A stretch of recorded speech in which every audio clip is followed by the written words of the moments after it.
Assalamualaikum warahmatullahi wabarakatuh. Halo footballers dimanapun Anda berada. Apa kabarnya hari ini? Mudah-mudahan semua diberikan kesehatan yang luar biasa. Ya, kembali bersama saya Johan akan memberikan informasi menarik tentang timnas Indonesia. Sudah lama sekali saya nggak upload video karena memang ada kesibukan yang sedang saya lakukan di beberapa waktu belakangan ini. Tentu kali ini kita akan membahas tentang timnas Indonesia yang akan berlaga di kualifikasi Piala Dunia 2026 dan timnas U17 yang akan berlaga di kualifikasi Piala Dunia 2023-2024 di Indonesia. Hal yang sangat menarik kita bahas tentang timnas Indonesia di cerita bola terkini. Tapi sebelum kita bahas, maka baiknya football lovers untuk subscribe channel ini, like channel ini, dan share ke semua teman-teman yang mencintai sepak bola Indonesia. Buat kalian yang mau komentar juga boleh komentar di kolom komentar asalkan sopan dan yang menyangkut tentang timnas Indonesia. Baik, kita lanjutkan tentang timnas Indonesia yang akan berlaga di Piala Dunia 2026. Kalau kita bicara tentang timnas Indonesia senior, ini kita tidak lagi bisa membedakan mana timnas Indonesia U20, U23, bahkan timnas Indonesia senior. Karena kenapa? Karena memang Coach Sintayong telah mempersiapkan semua jenjang usia timnas Indonesia untuk bisa bergabung di timnas senior. Beberapa nama yang bisa kita lihat bersama. Ada Hoki Caraka yang seharusnya ia berada di timnas U20. Kemudian ada juga nama seperti Farjenar yang bisa bergabung di timnas U23 ataupun U20. Namun hal ini mematahkan segala bentuk batasan, ya. Timnas Indonesia senior diisi oleh pemain-pemain yang berusia rata-rata 25 tahun atau 24 tahun. Dan hal ini menjadi sebuah momok tersendiri atau hantu tersendiri bagi tim lawan timnas Indonesia nantinya, baik itu di kualifikasi Piala Dunia maupun di Piala Asia 2024. Kita angkut Sintayong banyak hal-hal yang bisa menjadi mungkin ketika banyak netizen yang memang benar-benar menghujat lah ya istilahnya, menghujat cara ataupun trik dari Coach Sintayong memperbaiki timnas Indonesia jauh lebih baik lagi. Sebenarnya apa sih yang mau dihujat? Karena keberhasilan dari sosok seorang pelatih itu tentunya tak lepas dari dukungan semua supporter yang ada di Indonesia. Dan hasil yang dituai oleh Coach Sintayong pun sudah terlihat di beberapa laga belakangan ini. Coach Sintayong dengan percaya diri memainkan para pemain-pemain muda di timnas senior.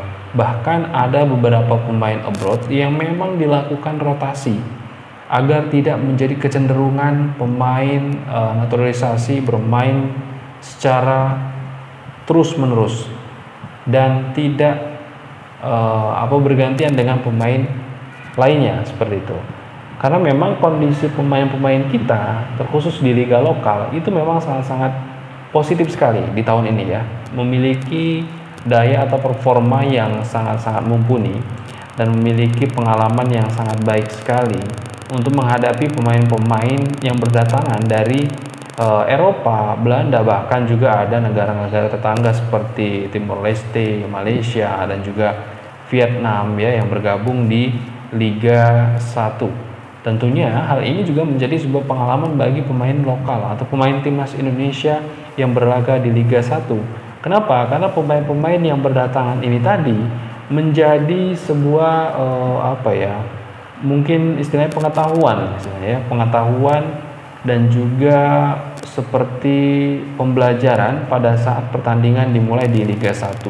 Ada yang memiliki postur kecil tapi dia berlari cukup cepat, dan juga ada yang memiliki postur cukup besar tinggi, sehingga memang inilah saatnya memang para pemain-pemain yang ada di Liga 1 bisa benar-benar bertukar pikiran atau bertukar ilmu dengan pemain lawan yang notabene kebanyakan pemain-pemain naturalisasi dari negara luar. Jura Alves, kemudian juga ada nama Marco Simic mungkin yang bisa mencoba untuk menguji lini pertahanan timnas Indonesia yang bermain di Liga 1. Ini untuk pemain lokal. Lalu bagaimana dengan pemain abroad? Ya, pemain abroad kita cukup banyak sekali ya. Di antaranya ada Arhan Pratama, ada Asnawi Mangkualam, dan banyak lagi yang lainnya lah ya, seperti Jordi Amat gitu kan. Ya, mereka akan bermain di timnas Indonesia melawan timnas Irak nantinya di ajang kualifikasi Piala Dunia 2026. Namun Coach Sintayong tak kekurangan pemain. pemain yang melimpah, pemain yang memiliki skill cukup baik berada di Indonesia itu juga cukup banyak. Kenapa Coach Sintayong masih juga pengen banget gitu menaturalisasi pemain-pemain yang sudah direkomendasikan oleh Coach Sintayong di Dewan Perwakilan Rakyat saat ini? Ya, jawabannya adalah Coach Sintayong ingin mencari kesempurnaan cara bermain timnas Indonesia dan mengkolaborasikan antara pemain timnas Indonesia dengan pemain abroad atau pemain naturalisasi yang notabene mereka adalah pemain keturunan Indonesia yang memiliki darah keturunan Indonesia, entah itu dari kakeknya, entah itu dari mamanya, ayahnya, dan lain-lain sebagainya. Intinya dia memiliki darah Indonesia dan ia berhak membela timnas Indonesia. Ini akan dijadikan satu oleh Coach Sintayong, disatu padukan bermain melawan tim lawan yang memang tim lawan ini berasal dari beberapa negara yang cukup jauh peringkat daripada timnas Indonesia. Contoh yang akan kita hadapi nanti adalah timnas Irak, di mana ia berada di peringkat sekitar 50 besar, masuk dalam 100 besar terbaik di FIFA, intinya seperti itu. Namun Coach Sintayong tidak merasa ketakutan atau merasa ketar-ketir menghadapi timnas Irak ini. Kenapa? Karena Coach Sintayong telah memiliki pemain-pemain yang siap diterjunkan di lapangan hijau untuk bertanding melawan tim-tim sekelas tim Irak. Bahkan beberapa waktu yang lalu timnas Indonesia telah melawan timnas Argentina, ya kalah hanya dengan skor 0-2.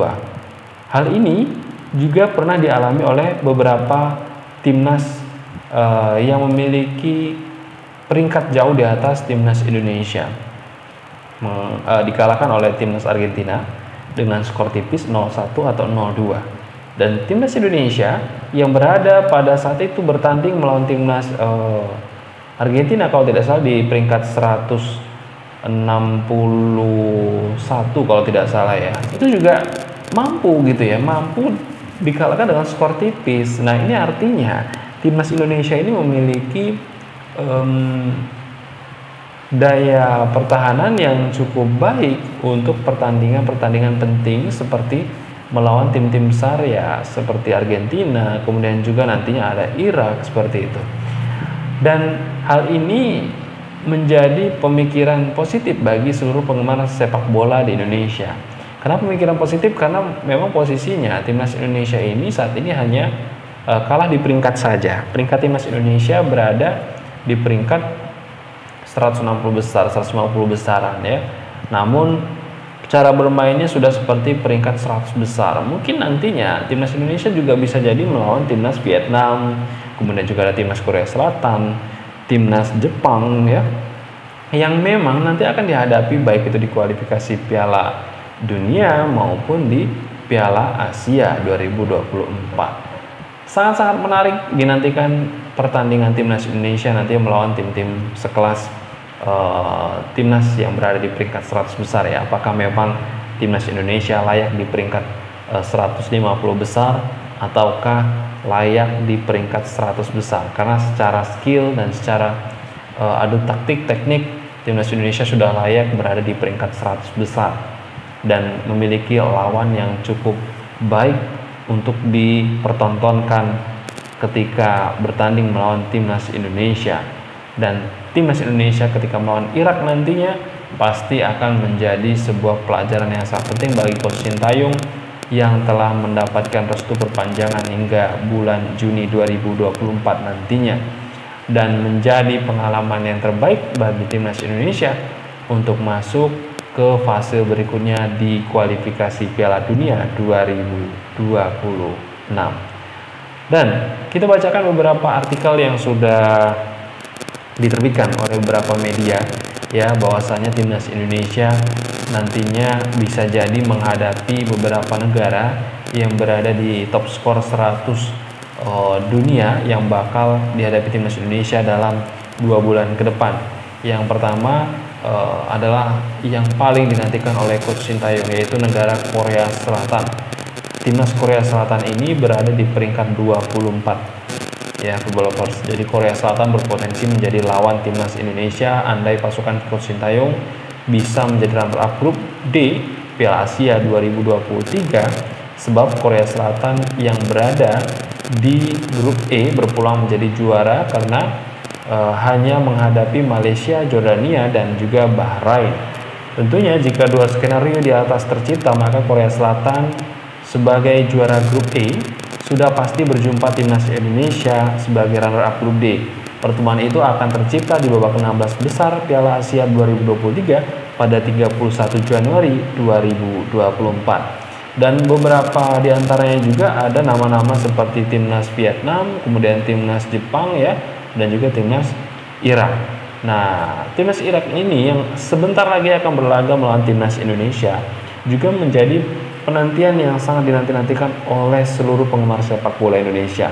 Mengingat para pemain timnas Irak ini juga sangat menantikan bagaimana sih cara bermain timnas Indonesia yang saat ini dikatakan sudah sangat mengerikan sekali, jauh daripada permainan yang dulu pernah dimainkan oleh timnas Indonesia. Ya, ada kabar lain juga dari beberapa artikel yang mengabarkan bahwasanya kualifikasi Piala Dunia 2026 ini media Irak ya menyoroti 9 pemain timnas Indonesia yang 2 tak dipanggil oleh Coach Sintayong. Siapa aja yang menjadi sorotan media dari timnas Irak? Media Irak memberikan ulasan terkait 5 fakta timnas Indonesia dengan menyoroti 9 pemain skuad Garuda. Kurang dari 2 pekan lagi timnas Indonesia ya akan bersua Irak di putaran kedua kualifikasi Piala Dunia 2026 zona Asia. Tepatnya pertandingan kedua tim bakal berlangsung di Stadion Internasional Basra, Irak pada hari Kamis tanggal 16 bulan 11 2023. Menjelang laga tersebut, media Irak Win mencoba mengulas 5 fakta terkait timnas Indonesia. Dalam ulasannya, Win turut menyoroti 9 pemain skuad Garuda yang berkarir di luar negeri. Timnas Indonesia yang beranggotakan 9 pemain profesional di banyak liga di Eropa, yaitu Amerika Selatan dan Asia. Tulis Win Pers ya. Ke-9 profesional tersebut juga aktif di Belgia, Norwegia, Belanda, Jerman, Brazil, dan juga Jepang, Korea Selatan, dan Malaysia. Dalam daftar tersebut, Win menyebutkan pemain seperti Sandy Walsh, Jordi Amat, Sani Patinama, Rafael Struijk, Sadil Ramdhani, Arhan Pratama juga menjadi sorotan bagi mereka. Karena para pemain ini adalah pemain-pemain yang memiliki skill cukup tinggi di liga yang mereka ikuti. Seperti Sandy Walsh, ia tampak bermain sangat baik ketika melawan tim Brunei Darussalam. Diharapkan nantinya melawan timnas Irak, Sandy Walsh juga mampu bertanding dengan sepenuh hati, dengan semaksimal mungkin agar dapat menunjukkan skill dan kualitasnya. Begitu juga dengan Sani Patinama, Jordi Amat, Rafael Struijk, karena mereka adalah pemain-pemain yang didatangkan oleh Coach Sintayong sebagai pemain naturalisasi atau pemain yang memiliki darah Indonesia dari orang tua atau keluarganya. Kemudian ia direkrut ke timnas Indonesia untuk menutupi kelemahan atau kekurangan para pemain timnas Indonesia yang sudah sangat baik sekali, sudah memiliki skill yang sangat-sangat ciamik, bahkan memiliki kemampuan individu yang dikatakan oleh beberapa media asing di atas rata-rata. Inilah saatnya timnas Indonesia bangkit karena memiliki banyak pemain yang memiliki skill cukup menantang lah istilahnya di laga internasional, terutama melawan Irak nantinya di kualifikasi Piala Dunia 2026. Dan PSSI juga memberikan kisi-kisi ada beberapa pemain yang kemungkinan besar akan direkrut kembali oleh Coach Sintayong untuk menjadi pemain inti timnas Indonesia. Mengapa? Karena memang timnas Indonesia saat ini sudah memiliki kesempurnaan tersendiri di mata Coach Sintayong. Namun kepuasan Coach Sintayong dalam menaturalisasi ini ternyata tak cukup. Ada beberapa pemain yang memang bisa jadi akan direkomendasikan oleh Coach Sintayong untuk masuk menjadi pemain timnas Indonesia di laga-laga berikutnya, laga-laga penting seperti Piala Asia dan juga kualifikasi Piala Dunia nantinya.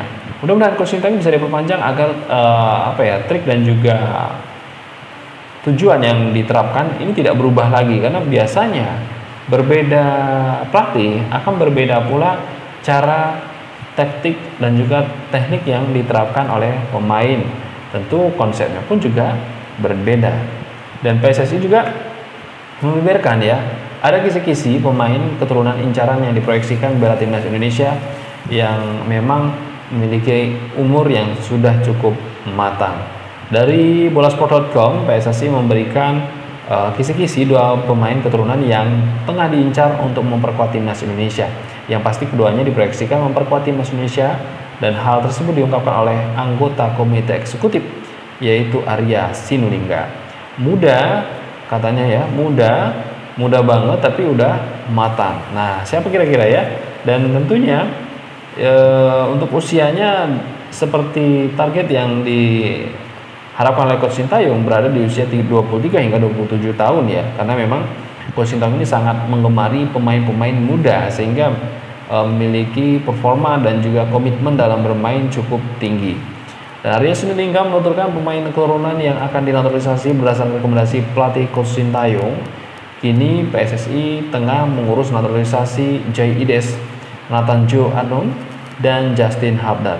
Untuk proses naturalisasi Jai Ides, Nathan Jo Anon dikabarkan sudah berada di Dewan Perwakilan Rakyat. Nah, ini yang saya katakan tadi ya. Sementara Justin Hubner tinggal menunggu keputusan presiden atau setelah itu dilakukan pengambilan sumpah kewarganegaraan. Ternyata mengejutkan juga bahwasanya Justin Hubner ini dinaturalisasi akhirnya ya, padahal beberapa waktu yang lalu Justin Hubner gagal dinaturalisasi, dan ini sudah pada puncaknya menantikan pengumuman dari pihak PSSI bahwasanya Justin Hubner sudah dinaturalisasi.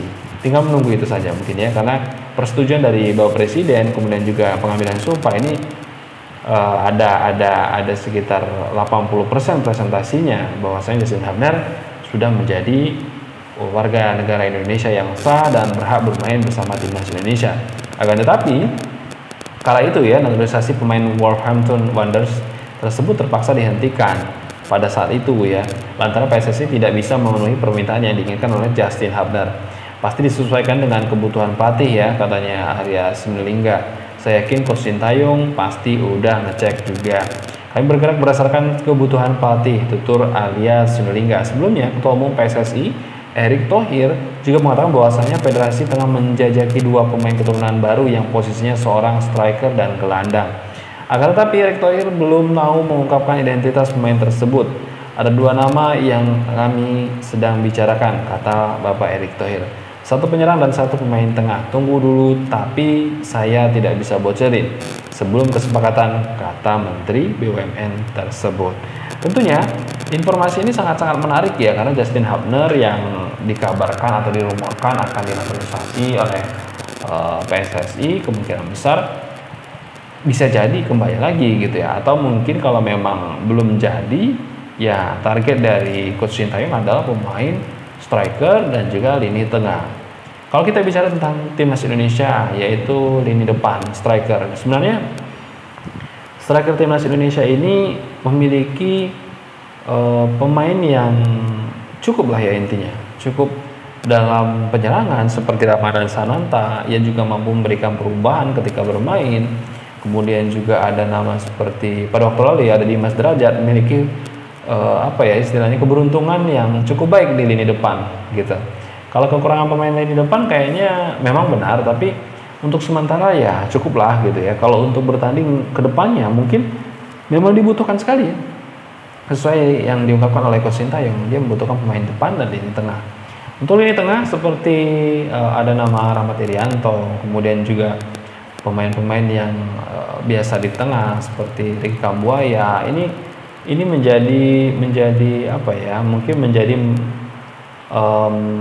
daya gedor tersendiri bagi timnas Indonesia, karena pemain mereka ini memiliki permainan yang khas, sehingga memang ketika seperti Ricky Kambuaya ini tidak hadir atau tidak bisa mengikuti pertandingan, maka lini tengah timnas Indonesia ini agak sedikit kosong gitu. Meskipun di tengah mungkin bisa saja dipasang seperti Hanif Sabandi begitu ya, dan ada nama seperti Rahmat Irianto ya, memang mereka sangat-sangat bisa sekali diletakkan di lini tengah. Namun ada beberapa pemain yang memang diharapkan oleh Coach Sintayong memiliki skill ataupun memiliki pengalaman internasional yang cukup banyak.